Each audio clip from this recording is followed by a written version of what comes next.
Detective Inspector George Cornish knelt down for a better look at the man on the floor. Asian, 50-something, bald except for a long braid at the back of his head, brown crooked teeth, unmoving except for intermittent fits of writhing. The entry wound of a bullet to the chest piercing his ornately embroidered silk oriental costume, bleeding onto the polished floor of London's Wood Green Empire Theatre on that March night in 1918. A petite Asian woman, 40-ish, cradling his head as he drifted in and out of consciousness. 2 bullets on the floor near where he lay.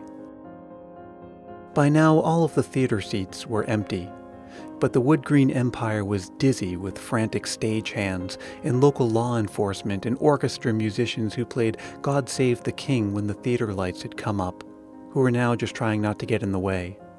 A stage manager, numb from the shock of it all, trying desperately to get a local doctor on the phone. But a short while earlier, every seat had been filled. They had come to see what thousands had come to see before them. Chung Ling Soo, the marvelous Chinese conjurer, who had baffled audiences by turning handfuls of grain into live doves, linking and unlinking solid metal rings, catching live goldfish on the end of a fishing line cast out over the audience. And that night, Chung Ling Soo did what he had done for nearly 18 years, cast a spell over the audience from across the footlights. It didn't matter that he couldn't speak English, that he didn't speak at all. He didn't need to, and the less patter and repartee with the audience, the more illusions fit into a performance, the more elegant deceptions he could enchant them with. Because the audience had come to be deceived and astonished, and they were, just not the way they had planned. Toward the end of the performance, 2 assistants, each carrying a rifle, took their position at one end of the stage.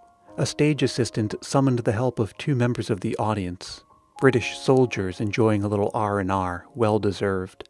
The Great War wouldn't be over for another 8 months. The soldiers examined the guns and selected 2 large lead bullets to be loaded in.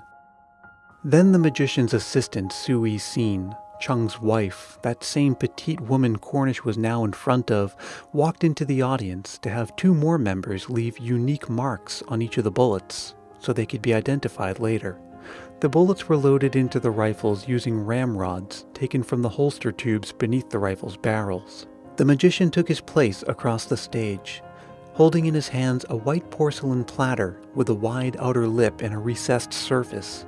He held the platter vertically in front of him, as though he intended to use it as a shield.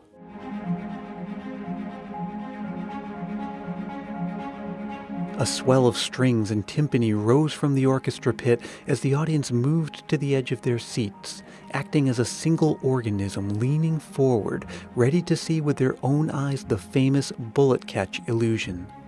The legendary feat that goes back at least as far as the 17th century, that was rumored to be cursed because people actually had been shot and killed performing it.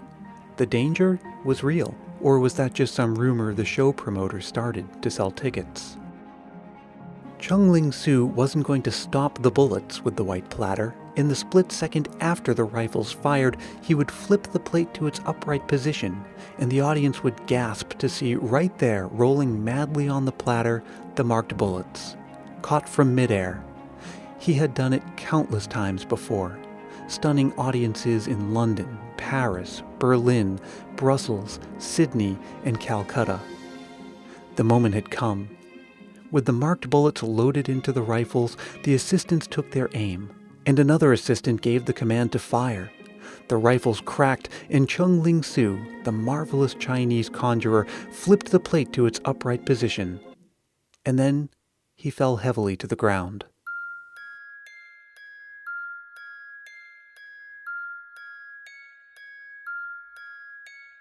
Was it all part of the act? A dramatic ending? A setup to some spectacular encore? Most of the audience left the theater that night without knowing what really happened. They wouldn't find out until the following day in the newspaper, along with the rest of London, that Chung Ling Soo really had been shot on stage that night and died hours later at a nearby hospital, that his life had been cut short at age 56. This son of a Scottish missionary and a Cantonese woman, orphaned at age 13, taken in by a Chinese magician who trained him to perform ancient Chinese magic tricks. And now it was all up to Detective Inspector George Cornish to piece it all together. What happened? Why were there 3 bullets, 1 in his chest and 2 on the floor, when only 2 rifles had been fired? In the days that followed, there would be theories and rumors, apocryphal stories of sabotage and murder, even a public suicide. To be sure, there were plenty of people who had a motive, jilted lovers and rival magicians. Despite a house full of witnesses, Cornish had his work cut out for him, because this case was not what it appeared to be. In Chung Ling Soo's world of illusion, nothing ever was. Chung Ling Soo wasn't even his real name, for starters. And Soo Sin wasn't really his wife, and that wasn't her name either.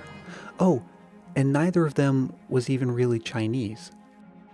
From where he crouched, Cornish could see the grease paint used to alter their Western complexions, change the shape of their eyes. This is the story of William Ellsworth Robinson, an American from New York who crossed the Atlantic and transformed himself into one of the most successful Chinese magicians the world had ever known.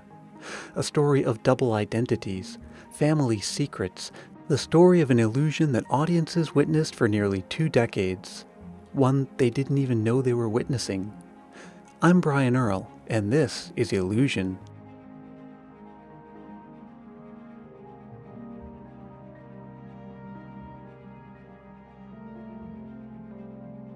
In the days that followed, the story would piece itself together for Detective Inspector George Cornish and the rest of the world. In the column inches of obituaries, in gossip magazines, in public testimonies at the inquest, in the execution of his last will and testament, by newspapermen, showbiz folk, friends and enemies, a story of humble beginnings in New York, of a boy named William born in Westchester County in 1861 who dreamed of the limelight but was never comfortable in his own skin, awkward and shy, self-conscious about his crooked teeth. He learned some magic tricks from his father, who worked in the minstrel shows doing impersonations and hypnotism and ventriloquism and magic. But William idolized the European magicians who had come through town. He was exposed to them thanks to the new form of entertainment that had caught hold, called vaudeville. Cheap and accessible variety entertainment born out of the dime museums and concert saloons and burlesque shows. Starting in the 1880s, audiences could come to see singers and dancers, musicians and acrobats, jugglers, comedians, all on one bill. This was new. You could see the likes of Al Jolson and W.C. Fields and the Marx Brothers. It would be years before they were lured away from the stage and onto the new form of entertainment called cinema. And it was all good, clean fun, not like the lowbrow fare of the dime museums where young William honed his skills. The vaudeville theater managers were aiming their programs at families, including the women and children who made up a big part of the foot traffic in New York City. One theater manager even handed out blue envelopes to performers containing orders to stay clean. Even saying "son of a gun" was something that could get you kicked off the bill. And ever since then, risque content has been known as blue material. William started performing when he was only 14 in the dime museums, in between the freak shows and the curiosities. But he dreamed of performing on the vaudeville circuit. And in 1883 he did, as Robinson, the man of mystery, touring with Bessie Smith, his assistant who had become his wife at age 16 when he was 21, and then became the mother of his son, Elmore, and then became the woman he left behind when she didn't think that life on the road was any way to raise a son, and then became the woman who put Elmore into an orphanage in Pennsylvania when she remarried. Except that she couldn't remarry, not really, because the Robinsons were Catholic, and divorce would have been scandalous. Never mind the fact that William fathered a child out of wedlock before meeting Bessie, a daughter named Annie, who his parents took in and raised as their own. In 1887, William met a showgirl named Olive. He called her Dot. As a showgirl, her future wasn't bright. She was always placed at the end of the chorus line, but her slight build and short stature made her a perfect magician's assistant. And so they began a relationship, as showbiz and romantic partners, one that would end on the floor of the Wood Green Empire Theater, his head cradled in her lap as he fought for consciousness. For more than 30 years, she would perform in his shows, and they would masquerade as husband and wife, and she would be the keeper of his secrets. All of them. In 1887 in Providence, Rhode Island, the audience saw Robinson take to a darkened stage, and with a silent wave of his hands, objects would appear and disappear, just like that, right before their eyes, and it was the damnedest thing anyone had ever seen. The act was called Black Arts, and it's based on an optical illusion with black velvet under certain lighting conditions. It was an act he'd seen in Germany, and it could have made Robinson famous in America if the audience had known it was him under the disguise, because he took the stage dressed as an Egyptian mystic named Ahmed Ben Ali, and it certainly wouldn't be the last time that Robinson would assume an alter ego and imitate another magician's act. Black Arts caught the eye of some of magic's biggest names. Headliners like Alexander Herman and Harry Keller fought over him to include them in their acts, to hire him to create illusions, stage manage their performances, build their apparatuses with hidden compartments and trapdoors and ingenious mechanical workings. Because Robinson was a true scientist of the art, a historian, a master technician, with a thorough knowledge of magic and stagecraft. Honed from childhood magic books and backstage glimpses, he was showbiz stock. Personal friends with Harry Houdini, published author of magic books, and like many magicians of the time, the age of high Victorian interest in spiritualism. He was an exposer of the magic tricks that spirit mediums used in seances to simulate ESP and apparitions. Another thing that captured the Victorians' imagination was Orientalism, and Chinese magicians were already star attractions in London, and American promoters were bringing them across the pond, with their flowing robes and mysterious gestures and suggestions of ancient secrets and mysticism. In 1898, at the Trans-Mississippi Exposition in Omaha, audiences caught their first glimpse of Chung Ling Soo, whose passage to America had been arranged by the Empress of China. Never mind that it was all a story cooked up by his publicist, that Chung Ling Soo had actually been working as a magician in San Francisco for several years. He took to the stage and laid a blanket on the floor, and then, lifting it, revealed an impossibly large bowl of water beneath it, bobbing with fresh apples. Chung Ling Soo had issued a challenge, a standard magician's publicity stunt at the time, a cash reward to anyone who could duplicate the illusion. He never expected anyone to take him up on it, but Robinson, the obsessive tinkerer, the relentless scientist, had figured it out. Or at least he thought he had, and he was ready to prove it to the world. But Chung Ling Soo refused to meet with him. It was for publicity after all. But it didn't matter. Robinson hadn't wasted his time duplicating the illusion. In fact, it would prove to be a major turning point in his life that would rocket him to fame and wealth, when in 1900, a vaudeville agent offered him a 1-month engagement in Paris if he could imitate Chung Ling Soo's act, and Soo himself. When he and Dot got to Paris, Robinson shaved his head, applied yellow grease paint to his complexion, acquired some ornately embroidered oriental robes, and adopted the name of Hop Sing Soo, and Dot became Sooey Seen. The names didn't mean anything. They were just random assemblies of syllables meant to sound sufficiently Chinese to Parisians. And to avoid confusion, I'll refer to him as Soo and not Robinson from here on. Accompanying them was Prince Phi Lung, a juggler and actual Chinese man who juggled flaming torches while suspended mid-air dangling by his hair. Prince Phi Lung also served as Soo's translator for interviews with the press. When asked a question in English, Lung would pretend to translate it into Chinese for Soo, who would reply in gibberish syllables, which Phi then interpreted into English responses. After Paris, they took the act to London's Alhambra Theatre, but his manager told him he needed a better name than Hop Sing Soo. So he came up with Chung Ling Soo, the name he'd use for the rest of his career. The name was an obvious reference to Chung Ling Soo. Soo would perform silently on stage, performing what audiences believed were traditional Chinese effects, the linking rings, which are not actually of Chinese origin, and other illusions mainly inspired by European magicians, but done with props decorated with dragons and Chinese characters to maintain the appearance of ancient Chinese conjuring. His engagement at the Alhambra was so successful that it was extended for 3 months, and he played all throughout Europe to sell out crowds. People from Brussels to Berlin would pack the house to see the silent Chinese conjurer's miracles unfold on stage.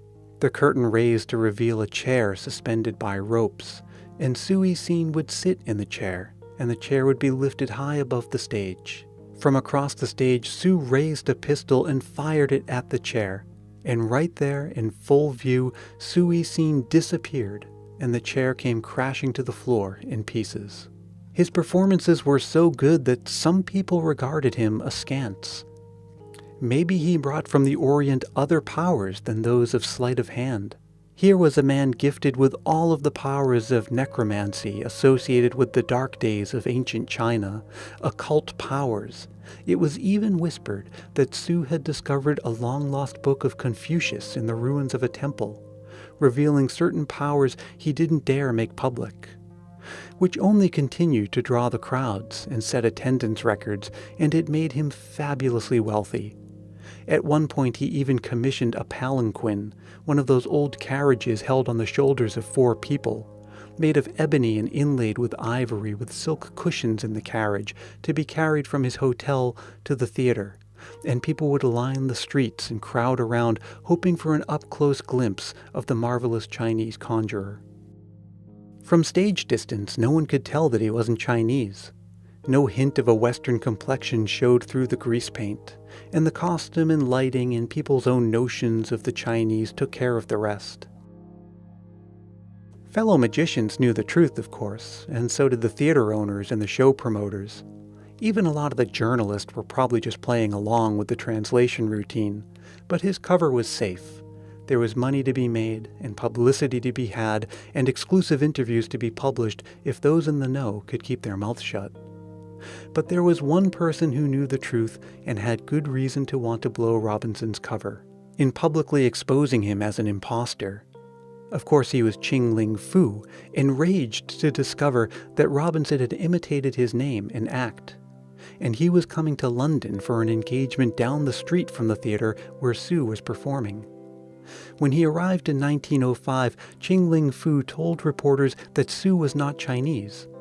But this wasn't news to them, and so it didn't make headlines. So Chung Ling Soo issued another one of his publicity stunts. He'd pay Soo £1,000 if he could reproduce 10 out of 20 of Soo's illusions, or he'd pay the same £1,000 if Soo were unable to reproduce a single one of Soo's. Soo accepted the challenge and agreed to meet Chung Ling Soo at the offices of the Weekly Dispatch for a press conference. When Chung Ling Soo realized that the press was not interested in Soo's real identity, he refused to attend the press conference and backed out of the challenge. The episode was a public embarrassment for Chung Ling Soo, who played at the Empire Theatre for only 4 weeks. And Soo continued to enthrall audiences, continued creating scenes of enchantment, embarked on a tour of Australia in 1909 and a 5-year world tour in 1917. First to India and then to America, the first time he would have seen home in 17 years. But the Great War was underway, and U-boat raids ruled out a trip across the Atlantic. And India would be his only stop on the world tour, which ended just 8 months in, and the following year he would die on the stage of the Wood Green Empire. Detective Inspector Cornish looked closely at the rifles. From the stage distance, they appeared to be antique, but close up it was clear that they were recently made. One of them still contained the bullet loaded into it for the bullet catch illusion. The other was empty. He knew where that bullet had gone. By now everyone did. Why had the second rifle fired a real bullet? If he could answer that, he'd have figured out 2 things: what really happened to Chung Ling Soo, and how his famous illusion worked. But he couldn't do it alone. The morning after the incident, he met with Robert Churchill, a young expert in the new field of ballistics testing, who had consulted to Scotland Yard on a few cases. Churchill himself had even attended one of the performances, had seen the bullet catch performed successfully, and he noticed something odd. After the bullets were loaded into the barrel, the ramrod is usually placed back in the holster that sits under the barrel, but in the performance they weren't. At the time he thought it must have been just to save time, but now that he had the rifles in his hands, he thought maybe he'd better try to figure out why. And he'd have to do it alone, because the secret of the rifles had died along with Chung Ling Soo that night. He had kept the rifles locked away and prepared them for each performance himself, alone. Not even the assistants who fired the rifles at him knew how the trick worked. Dot knew only part of it, the part that involved her switching the marked bullets for different bullets, just as real, just as deadly, but with markings that matched the duplicate bullets loaded into the secret compartment in the platter that Sue held at the other end of the stage. Of all the secrets he held, it was the one he guarded most closely that got him killed. 5 days after that fateful night, Detective Inspector Cornish arrived at the inquest, where Chung Ling Soo's secrets would be revealed. Packed with reporters and court officials, amid swirling rumors of sabotage or murder, Dot took the stand, to reveal that she and Sue were not in fact husband and wife. Robert Churchill, the gun expert, also took the stand, and explained that the rifles were rigged so that the spark from the percussion cap could not ignite the gunpowder to fire the bullet. Instead, the spark was rerouted to the ramrod tube, where a harmless blank charge was fired to create a loud bang and a puff of smoke. That's why the ramrods weren't placed back into their holsters. But through repeated performances, gunpowder had accumulated inside the rifle barrel, essentially completing a circuit between the ramrod tube and the barrel, which accidentally caused the bullet in one rifle to actually fire. Chung Ling Soo's death was officially ruled as death by misadventure.